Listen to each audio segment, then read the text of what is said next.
The left Achilles tendon or calcaneal tendon, and just deep to it and peeking out laterally and medially is the soleus, right there.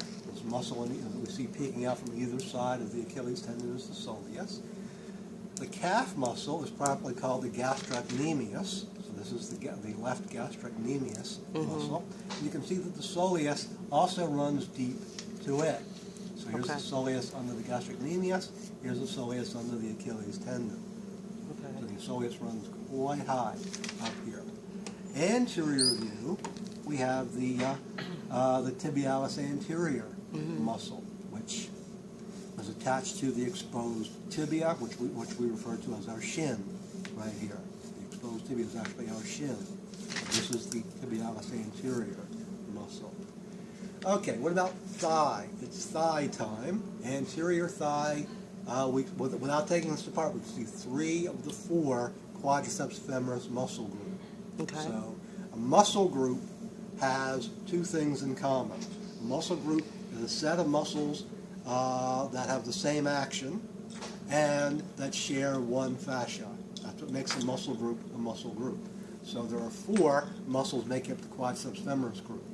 We have the vastus medialis, the vastus lateralis, the rectus femoris, and deep to this would be the vastus intermedius. We're not going to do any of the deeper muscles unless they're already exposed. We're not going to take any of the models apart. So what action do those 4 muscles have in common? Extension. They're all extensor muscles. When they contract, we get the extension of the leg relative to the thigh. And the other thing they have in common, they have a common fascia around them. Okay. Medial view, here we have the sartorius, left sartorius muscle. Don't forget, left and right will figure just as much on practical 2. Here's the gracilis muscle. Posterior view, we have the 3 hamstring muscles, the hamstring group. Share a fascia, and they're all flexors. Contracting the hamstrings decreases the angle of the leg relative to the thigh.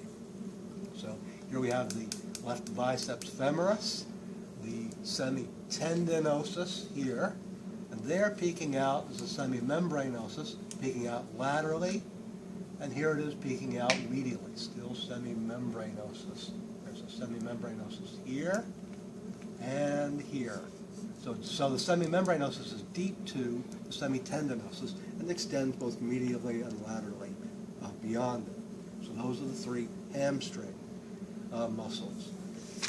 Continuing up here, we have the left gluteus maximus and left gluteus medius. There's also gluteus minimus, which is deep to those, which we're not going to be exposing. Lateral view, here we have the tensor fasciae lati muscle, which joins to the iliotibial tract or iliotibial band. What is the iliotibial tract or band? It's a combination of ligament and tendon. So iliotibial, from the ilium there down to the tibia, it's a ligament, bone to bone. But from the tensor fasciae lati down to the tibia, it's a tendon. So since it's both a tendon and ligament in one, it doesn't get called either. It's called the iliotibial tract or band. Sometimes see IT band on patient charts, for example.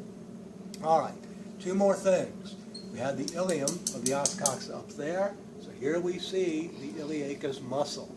Right in there is the iliacus muscle attached to the ilium.